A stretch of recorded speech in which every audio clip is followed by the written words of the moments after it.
Komedian Kiki Saputri tengah menikmati momen baru dalam hidupnya sebagai seorang ibu. Salah satu pengalaman yang paling mengharukan baginya adalah saat pertama kali menyusui putrinya, Kaya.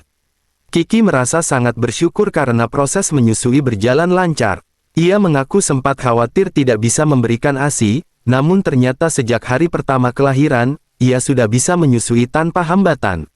"Ya Allah, aku nggak ngangka ASI aku udah keluar, jadi aku bisa nyusuin anak aku," ujar Kiki.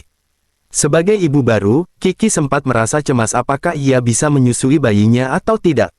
Apalagi, menurut informasi yang ia dapatkan, ASI umumnya baru keluar pada hari ketiga setelah melahirkan.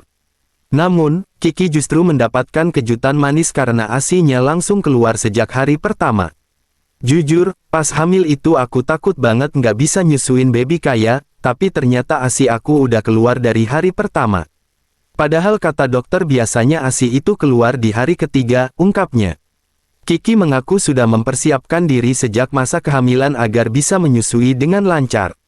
Ia bahkan belajar dari pengalaman teman-temannya, termasuk Lesti Kejora, yang juga bisa menyusui sejak hari pertama melahirkan. "Ya Allah, gimana aku nggak terharu. Dari hamil aku udah siapkan booster ASI dan juga belajar nyusu dari Ciwung. Untungnya aku juga ikutin Dede Lesti yang ASInya udah keluar pas hari pertama lahiran," tandas Kiki.